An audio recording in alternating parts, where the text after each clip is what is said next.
I can't believe I've been doing this for over 6 months and I have never done a video dedicated to this cycle. But I feel like it now, so you're gonna listen. Wait, no, don't you dare even think of scrolling. After all I've done for you, what would your mother think? Exactly. You're gonna watch the video, you're gonna laugh, and you're all gonna have a good time. Or else. What was I saying? Oh, right. The narcissistic cycle of abuse. This is a cycle because it starts at number one, but basically until you go no contact or they die or they get themselves locked up, if you have a narcissistic person in your life, you're going to keep going through this cycle over and over again. Now, technically, they could go work with a therapist and gain self-awareness and all that jazz, but I could also win the lottery. Do you think I should bank on that? Probably not. So the first part of the cycle is idealization, often referred to as love bombing. You may notice some red flags during this, particularly if they keep telling you how you're so much better than the last person they dated, the last creator they followed, the last teacher their kid had, the last customer service person they had, whatever it is. The idealization period feels so good.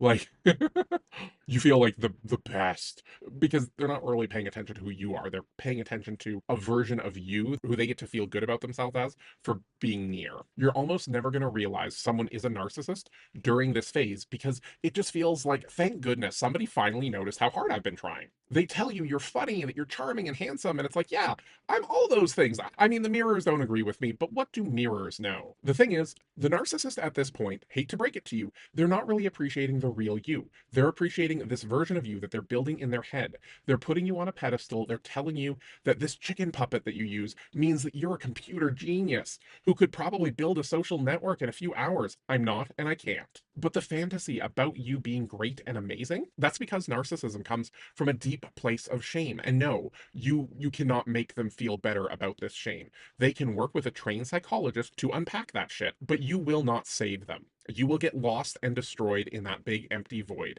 and you will drown in their shame. There is no method where you heal them, I'm sorry. They have to claw their way out of the shame themselves, and most of the time, they're not strong enough, and they're not willing to admit that, and they're not willing to accept help from someone who actually understands what's wrong with them. The next phase is devaluation. This is where they tell everyone you're in the Epstein files, or they tell everyone that, yeah, you were wonderful yesterday, but now you're a traitor.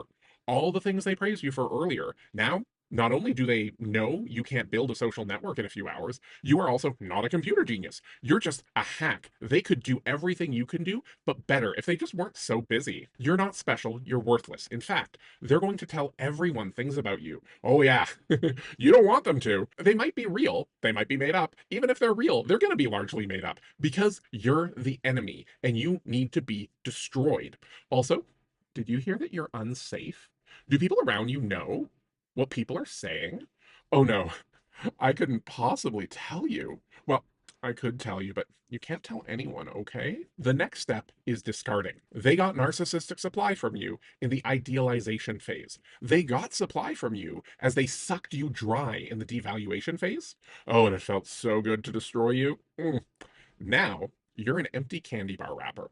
And now they're not even going to put you in the trash where you belong. They're going to leave you by the roadside. And if you're foolish enough to try and resolve things, to apologize, to make amends, why? They don't even want you anymore. You're not perfect anymore. In fact, you never were. What worth could you possibly have to them? They block your number, they move on, you're dead to them. And if that is where it stopped, you might be able to process things and move on. But things happen. Maybe they're devaluing someone else. Maybe something happened at work that made them feel shame. They've spent too many nights alone. They've drank all the things they could drink. They've flirted with and possibly boned anyone who felt impressive. And they miss you. Things were so good when you were together. They brought out the best in you, and you brought out the best in them. They don't like the way how things were left. Can we just put that behind us? We both said things. There's no reason we need to fight. Why don't we put that in the past? You better put that in the past, or they might feel a need to destroy you again. And you miss them because, man, you miss having someone tell you how great you are. And it'll be different this time. They say they've learned their lesson. They know they shouldn't have lied about running over your dog. Oh, and look, you have a new dog. This one would make such an interesting pattern on the driveway. I mean, they're so snuggly. And you're back to being perfect. Not yourself, but perfect. You'll get to stay perfect, at least for a while. Could be a few days, could be a few months. It won't be years though, because something will go wrong. You'll make them feel shame. or someone else will. They may not even have you as the next person they devalue, but you're going to have to watch it happen to someone else. They'll tell you what they do to the other person, and they'll do it in such a way that you'll think that person deserves it because you have tried to figure out all the ways to keep them from devaluing you again. And so far, it's been working. You think you've got this. They might even make you think that that person deserves it. And you'll try so hard to never go back to step two. But you will, and you'll go through step 3 and step 4, and then you'll be back to being perfect again. The length and intensity of each part of the cycle will vary based on the circumstances, but the behavior is consistent. It's how the narcissist hunts, it's how they process and think. It's cruel, but they don't really appreciate that because to them, you're not really a person. You're either an idealized version of a person, or you're worthless, or you're missed, but you're never you, and you'll never be you in their eyes because they can't see you. They can only toy with you.